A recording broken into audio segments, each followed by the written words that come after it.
Prepare.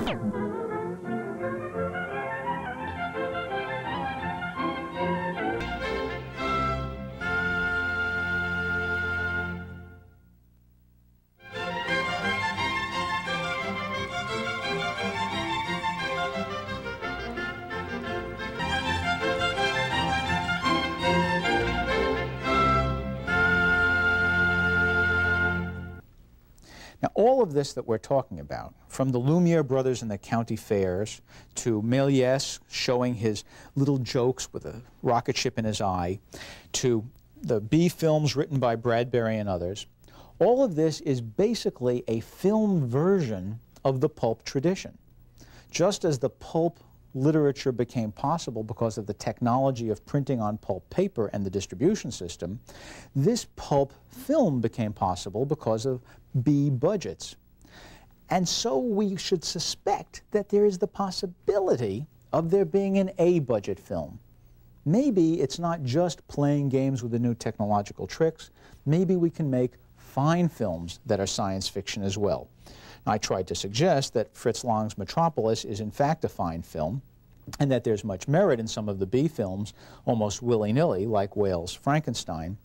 But by the time we get to Stanley Kubrick, we suddenly find ourselves with a director who intends not to be a science fiction writer any more than H.G. Wells said, "I'm going to be a science fiction writer."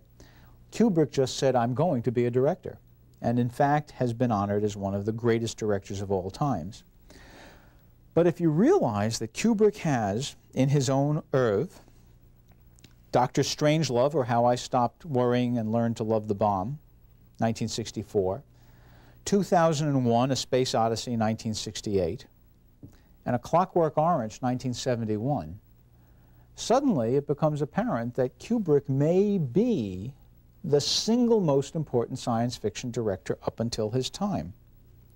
Now, Dr. Strangelove was itself a funny Cold War satire.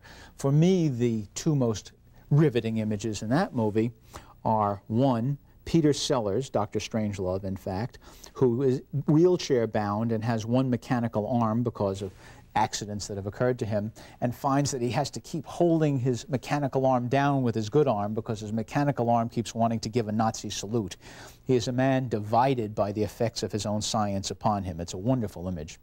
And the other riveting image from that movie, too, is that of Slim Pickens on the bomb as it's going down out of the bay doors of the airplane at the end, about to blow up. And then we see that wonderful montage of mushroom clouds at the end while the romantic music plays in the background. Goodbye, everybody. How I Learned to Stop Worrying and Love the Bomb. But the breakthrough movie for science fiction film was really 2001. For those of you who haven't seen it, I'll remind you that 2001 is really told in a series of radically connected parts. That is, they are not connected explicitly, they are just jammed together. The opening sequence shows early primates, in the course of which, this sequence, one primate band encounters another, and they begin to fight. One of the primates picks up a bone, looks at it, and does nothing with it. But another primate who has been affected by this enormous black monolith put on Earth by aliens for perhaps only a moment, picks up a bone, hits it against the ground, and realizes that it has more power than his fist alone, and he uses it to kill. In fact, this notion of the evolution of humanity from the necessity of interspecies conflict and the development of weapons was the then current best anthropological theories. Robert Ardrey's African Genesis is the book that talks about this. In African Genesis, we see the fight. We see it enacted by Stanley Kubrick. Kubrick then has them walk away, the primates, after the first murder. According to Arthur C. Clarke, who collaborated on the screenplay with Kubrick for 2001, they were walking back from the back lot into the studio. And everybody packed up the gear, and the actors who were wearing the primate suits are shuffling along. And Kubrick was walking along idly, flipping the bone up and down in his hand. And suddenly he said, "Wait." And he made everybody go back. And he took the bone and he threw it in a rotation up into the air and had the cameraman take that shot. And that has become one of the most famous crosscuts in the history of film. That bone goes spinning up into the sky, and the next frame shows us the space station. What Kubrick has done is made a radical connection between the urge to kill and technology and our urge to explore and technology in a kind of visual metaphor stronger than anything that Arthur Clarke wrote. Kubrick began this project motivated in part by three short stories by Clarke: Transience, The Sentinel, and Expedition to Earth. Clarke co-wrote the screenplay with Kubrick, but the reality is that Kubrick's film, like Wells's novels, is richly ambiguous. We are never told what that monolith is. When another monolith is discovered on the moon, we're not told what that is. When at the end, our main character gets sucked into a monolith, goes through some strange experience, and comes out at the end, this huge fetus hanging in an amniotic sac in mid-space over the Earth. We don't know what that is. But what we do know from the early primates through the famous light show in the middle of the movie that leads to that ultimate outcome as the Star Child, called Star Child in the novel, what we do know is strange things affect us, and our minds do wondrous things, and the world is there for something. But what? The book, unfortunately, has no ambiguity. The book tells us explicitly, Star Child looked at the Earth and knew he would think of something to do.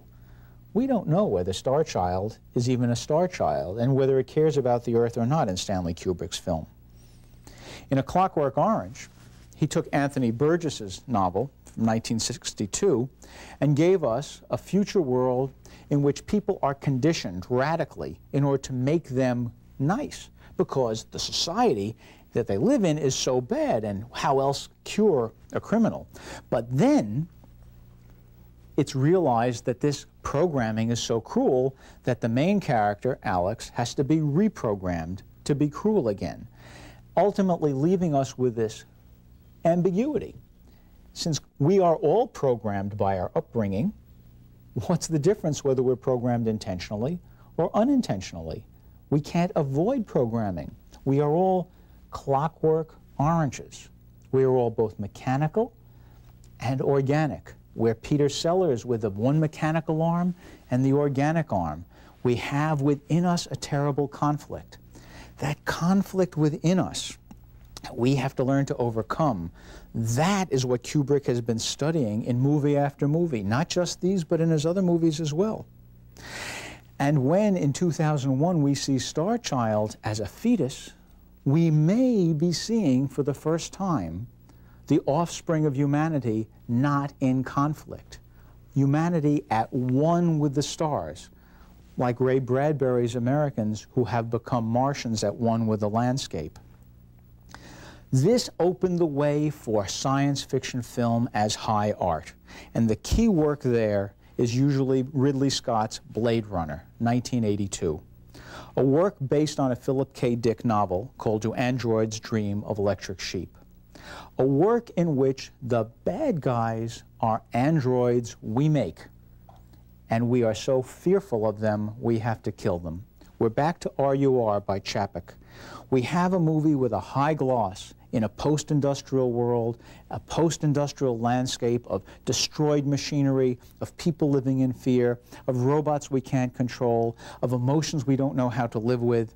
We have a new kind of film which uses the cross-cutting Kubrick made available to tell a story that's not conservative the way the B-movies did, but in fact is as up to the minute as any kind of art that's produced at all. It takes the most available science fiction filming techniques and makes the most artistic science fiction film. Blade